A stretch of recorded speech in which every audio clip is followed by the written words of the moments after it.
Ce qui me réjouit le plus dans ces mandats, c'est que des hommes et des femmes d'horizons différents, de formations différentes, savaient se parler et puis savaient construire pour l'essentiel.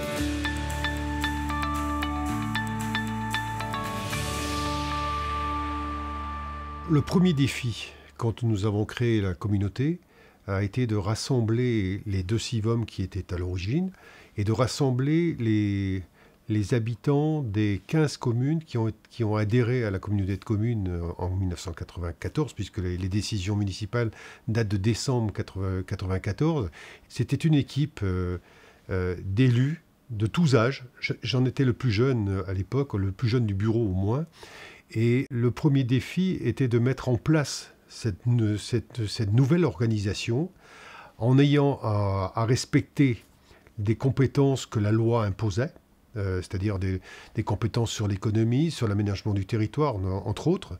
Et puis, il y avait la possibilité d'avoir des compétences, je dirais, complémentaires.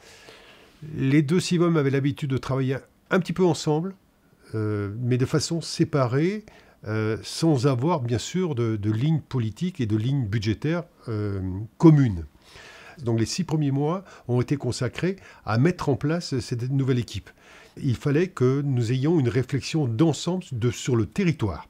En dehors des civismes, il y avait des CIVU. Donc il y avait le CIVU de l'abattoir, il y avait le CIVU du centre socio-culturel, le CIVU de la piscine.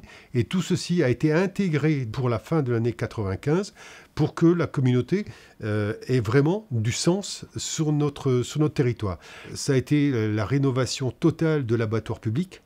Et la mise aux normes européennes. Puis ça a été la construction de l'immeuble communautaire. Puis sont venus des équipements encore plus structurants, tels que Ménéam, le dossier de Ménéam, qui est emblématique au niveau touristique sur la Côte des Légendes.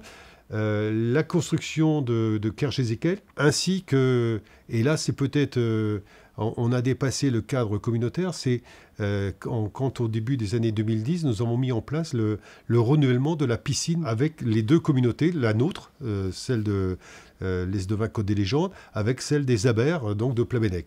Mais ce dont on peut aussi être fier sur le développement du secteur, le développement économique, ce sont les zones d'activité qui ont connu un essor fort depuis la fin des années 90.